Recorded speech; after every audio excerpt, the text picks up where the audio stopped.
ప్రశ్నించే గొంతులు సాధించిన విజయాలు పేరుతో ఒక కార్యక్రమం జరగబోతున్నది. గద్దర్ ఫౌండేషన్ ఆధ్వర్యంలో 6/4/2026 సోమవారం సమయం సాయంత్రం 5 గంటల నుంచి సుందరయ్య కళానిలయం ఎస్వికే దగ్గర, బాగ్లింగంపల్లి, హైదరాబాద్. ప్రజలే గద్దరన్న వారసులు, అందరూ ఆహ్వానితులే. సో ఈ కార్యక్రమానికి హాజరు కండి అని గద్దర్ ఫౌండేషన్ ప్రజలందరినీ, గద్దర్ అభిమానులని రిక్వెస్ట్ చేస్తున్నది. సో ఈ పోస్టర్ ఆవిష్కరణ గతంలోనే ప్రెస్ క్లబ్లో జరిగింది. నా ముందు గద్దర్ కుమారుడు సూర్యకిరణ్ గారు ఉన్నారు, గద్దర్ ఫౌండేషన్ సెక్రటరీ కూడా. నమస్తే అన్న. నమస్తే అన్న. సో ఏంటి ప్రోగ్రామ్ ముఖ్య ఉద్దేశం ఏంటి, ఏం చేయబోతున్నారు రేపటి రోజున? రగన్న, మనకి గద్దరన్నపై కాల్పులు జరిగి రేపు 6 తారీఖు 29 సంవత్సరాలు అవుతుంది. 1997 ఏప్రిల్ 6న 2:30-3 గంటల ప్రాంతంలో గద్దరన్నపై ఇంటికొచ్చిన వ్యక్తులు మాట్లాడాలని చెప్పి మాట్లాడుతున్న క్రమంలో గద్దరన్నపై కాల్పులు జరపడం మొదలుపెట్టారు. అప్పుడు అమ్మ తోడుగా ఉంది, అమ్మ ఘటిస్తూ ఉంది, మాట్లాడుతూనే ఉంది, ప్రతిఘటిస్తూనే ఉంది అమ్మ. ఈలోగా వాడు షార్ట్స్ కొట్టాడు. దాదాపు ఒక 10 షాట్స్ కొట్టినప్పుడు 6 బుల్లెట్లు గద్దరన్న శరీరంలో పోయాయి. 6 బుల్లెట్లు పోయిన తర్వాత గద్దరన్న పడిపోతే నేను, అమ్మ, నేను, మా సిస్టర్ ముగ్గురం గద్దరన్నను బతికించుకోనికి స్కూటర్ మీద కూర్చోబెట్టుకొని ఈ భుజాల మీద వేసుకొని హాస్పిటల్కి పోయి అక్కడ నుంచి గాంధీ హాస్పిటల్ నుంచి నిమ్స్ హాస్పిటల్కి తీసుకొచ్చినాం. ఈ ప్రోగ్రాం ముఖ్య ఉద్దేశం ఏంటంటే ప్రశ్నించే గొంతులు. ముందు ప్రశ్నించే గొంతుల గురించి చెప్తున్నాను. గద్దరన్నపై ఎందుకు కాల్పులు జరిగాయి యావత్ తెలుగు ప్రజలకి, తెలంగాణ ప్రజలకి, భారతదేశ ప్రజలందరికీ తెలుసు. ఏ వాయిస్ ఆఫ్ ది వాయిస్లెస్, ఏ అణగారిన ప్రజల కోసం అయితే తను గొంతెత్తి ప్రజా సమస్యలపైన ఒక గలమెత్తి వాళ్ళనికి సాయుధులుగా, అంటే జ్ఞాన సాయుధులుగా, పోరాట సాయుధులుగా తయారు చేస్తున్న గద్దరన్న ఒక తెలంగాణ వైపు తన అడుగులు పడుతున్నాయి. గద్దరిక తెలంగాణ వైపు అడుగులు పడుతూ ఈ తెలంగాణ నినాదాన్ని ముందుకు తీసుకొస్తున్నాడు. అంటే తెలంగాణ నినాదం అంటేనే ఏంటిది? నీళ్లు, నిధులు, నియామకాలు, రాజకీయ అంశం కూడా. కేవలం ఈ 3 కాదు.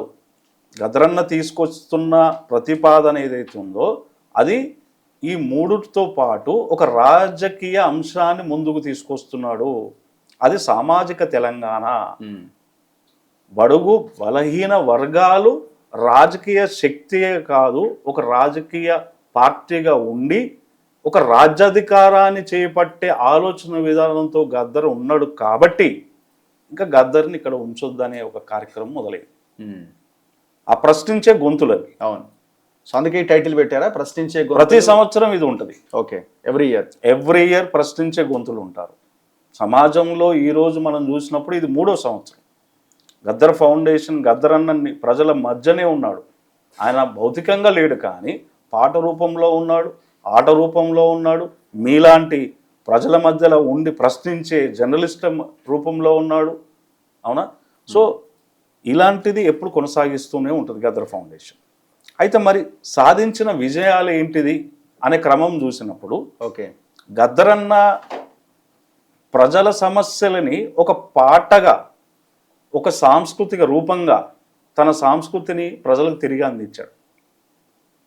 అమ్మా తెలంగాణమా అనే పాట ఏదైతే ఉందో అక్కడ మొదలైన ఆ నేపథ్యం మొత్తం తెలంగాణ మొత్తం అనేక సాహిత్య రూపంలో తన పాటలను అందిస్తున్నాడు. ఒక క్షేత్రస్థాయిలోనే లేడు. ప్రజలకు పోయిండు, బొగ్గు గనులకు పోయిండు, ఉద్యోగస్తులకు పోయిండు, కార్మికుల వైపు పోయిండు, ఆర్టీసీల వైపు పోయిండు. మొత్తం సమాజం తిరుగుతున్న క్రమంలో ఒక పాట ఎట్లయితే ఒక రాజకీయ శక్తిని నిర్ణయిస్తూ ముందుకొచ్చిందో ఆ పాట అమ్మా తెలంగాణ మా పాట. అక్కడ మొదలైన ఆ పాట పొడుస్తున్న పొద్దుతో ఒక విజయం సాధించింది. కేవలం గద్దరన్న ఒక రాజకీయ అంశమే లేవనెత్తలేదు. ఈ ప్రయాణంలో 1990 నుంచి కూడా తను ఒక ఎడ్యుకేషన్ సిస్టమ్ ఉండాలని, ఒక ఇంజనీరింగ్ చదువుకున్న గద్దర్ మధ్యలో తను ఉద్యోగం ఎందుకు వదిలిపెట్టాడు, చదువు ఎందుకు వదిలిపెట్టుకున్నాడంటే ప్రజల కోసమే. అవును.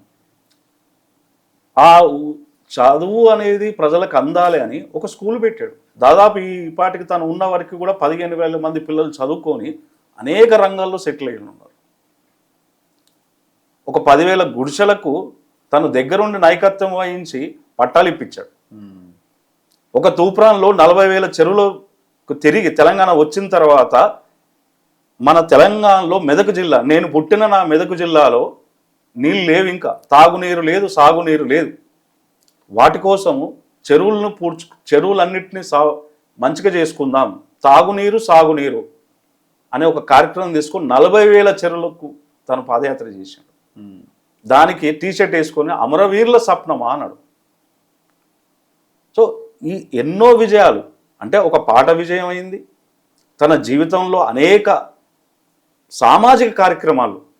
అంటే ఒక వ్యక్తి తను ఏ రాజకీయ పార్టీలో లేడు, ఒక వ్యక్తిగా ఉండి తనకున్న శక్తి మేరకు ఎంతవరకు ఒక ఎగ్జాంపుల్గా నేను ప్రజలకు ఉండాలి, ఎట్లా నిస్వార్థంగా బతకాలి, 24 గంటలు ప్రజల మధ్య ప్రజా సమస్యలను పాడడమే కాదు వాటిని పరిష్కారం కూడా చూపించాను.